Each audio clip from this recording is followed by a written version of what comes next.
ka ng lupa. So, unfortunately, because of the limited budget, yan lang po yung nakuha natin ng sample. So, kumukuha po kami ng sample dun sa mga undisturbed area. Yung hindi pa ginagamit for crop production, hindi rin po malapit sa road. Wala siya sa mga, okay, so siya ay malayo from those areas that I've said. So, wala doon kinukuha.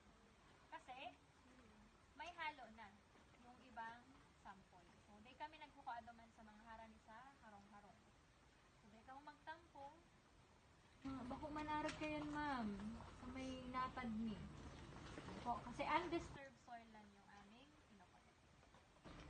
So, yan yung Isang lugar lang ang kinukuha namin. Ano? kaya baka sabihin niyo, ma'am,